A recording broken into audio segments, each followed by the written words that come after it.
तो ज्ञान का मनन और मंथन सार रूप में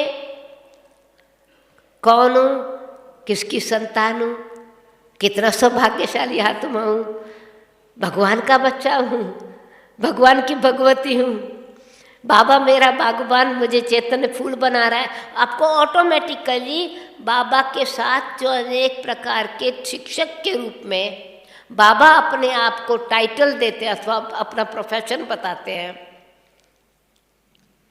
यानी वो हमारा अपने आप बागबान है। तो मेरे बगीचे का, जीवन के बगीचे की को खुशबूदार बनाने वाला बाबा है ना, कि भैया है मेरे जीवन की नैया को पार ले जाने वाला है। तो आप अपने आप से लिंक करेंगे किसी और के लिए। महिमा बाबा की पतित पावन मेरे लिए है, दुख हरता सुख करता हमारे लिए है, मुक्तेश्वर बाबा हमको मुक्ति देने आया है। तो सारे ज्ञान को जब हम मंथन और मनन करके बाबा से रूह रियान करना शुरू करते हैं, योग जुट जाता है। न केवल मन का मनमना भाव पर बुद्धि योग जुट गया, क्योंकि बुद्धि में ज्ञान समाया हुआ है। वो ज्ञान फिर शक्ति बन जाता है।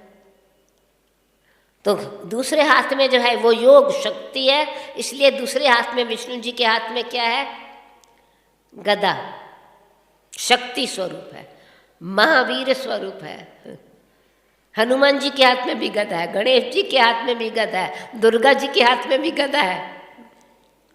वो शक्ति का स्वरूप है, योग शक्ति। तो ज्ञान लाइट भी है, तो माइट भी है, गुण भी है, शक्ति भी है। फिर ऑटोमेटिकली जो बाबा से शक्ति मिल रही है टीचर रूप में, वो समझ मिली, समझ की शक्ति मिली। तो हमको क्या जीतना है, किस बात पर जीत पानी है, किस बात में न्यारा रहना है। रहना है फिर भी जो है, रहना परिवार में है पर मोह जीत बन के रहना है। रहना व्यवहार में है पर कर्म योगी बन के रहना है।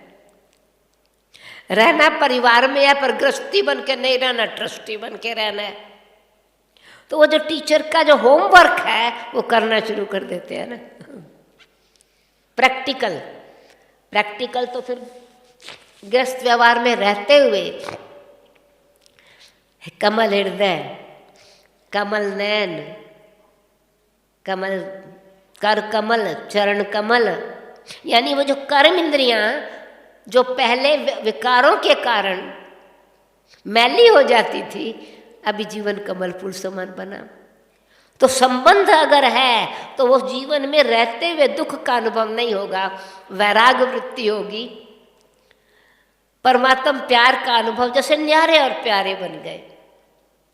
और फिर परमात्म प्यार का अनुभव सिर्फ भावना वाला नहीं, अंधश्रद्धा से नहीं, परंतु जैसे बाबा ने भावात्मक प्रेम और ज्ञानित्वात्मा के प्रेम का अनुभव बताया ना संडे की मुरली में, वो सच्चे प्रेम का अनुभव होता है। क्योंकि जितना न्यारा रहने लगे तो परमात्म प्यार का अनुभव होता है, तो मोह ममता से बुद्धि हटती चली जाती है, अनुराग बढ़ता जाता है, वैराग बढ़ता जाता है। आत्मा को ऐसे लगेगा जैसे कि ये है सारा पर ट्रस्टी हूँ, फंसा हुआ नहीं महसूस होगा। प्रवृत्ति में रहते कर्म योगी बन जाएगा, सेवाधारी बन जाएगा। फिर जो भी हम बोलेंगे वो बाबा की शिक्षा, भगवान के वचन, हम आत्माओं को फिर दूसरों को मुक्ति का द्वार खोलने के निमित्त बना देते। बाबा कहते तुम मेरे साथ मुक्ति, जीवन मुक्ति दाता, सतगुरु के बच्चे, सतगुरु के पोत्रे हो। तो ऑटोमेटिकली जो मनमना भाव, मध्याजी भाव और हम सो हम का मंत्र, ये तीनों स्वाभाविक रीति से हमारे जीवन में आ जाएंगे। हम सो देवता थे, फिर से देवता बनना है, उसकी खुशी न्यारी रहेगी। सब प्रवृत्ति में रहते हुए ऐसा महसूस होता ना जैसे कि ये सब खेल चल रहा है। जैसे आज बाबा ने कहा, बाबा पढ़ा के तुमको हीरो बना देता है, ड्रामा का ज्ञान दे करके हीरो हीरोइन बना देता है। तो अगर मेरा संबंध जुटा हुआ है तो खेल दिखाई पड़ेगा, विघ्न है पर मैं विघ्न विनाशक हूँ। महावीर जी का नाम विघ्न विनाशक है। बाबा ने बुद्धि में ज्ञान दिया, गणेश जी विघ्न विनाशक है। तो कौन थे?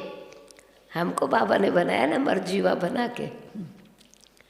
हमारा ये वो पुराना जो मिट्टी से पैदा हुआ शरीर था, देह भान अभिमान, उसका ये गला उतार के दूसरा एज कहते ना ऐसा मस्त जैसे हाथी, तो रूहानी मस्ती वाला जीवन दे दिया ना।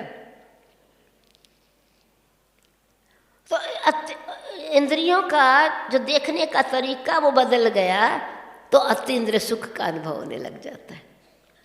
ज्ञान इंद्रियां और कर्म इंद्रियां, इन दोनों को जिसने ईश्वरीय शिक्षा का जीवन में अनुभव लाना शुरू कर दिया ना, उतना उतना पढ़ाई में आत्मा एक होशियार होती चली जाती है। रीस किसी से नहीं करती, रेस नहीं करती है, पर रूहानी रस का अनुभव करने लग जाती है। अवस्था एक रस बन जाती है। तो फिर जीवन से सेवा होती है ना, 2 घंटे 4 घंटे की सेवा नहीं, मनसा सेवा, वाचा सेवा, दृष्टि से सेवा, कर्म से सेवा, संबंध से सेवा। तो जो बोलेंगे दूसरों को सत्य लगेगा, ये जो बोल रहे हैं तो सच्ची बात है।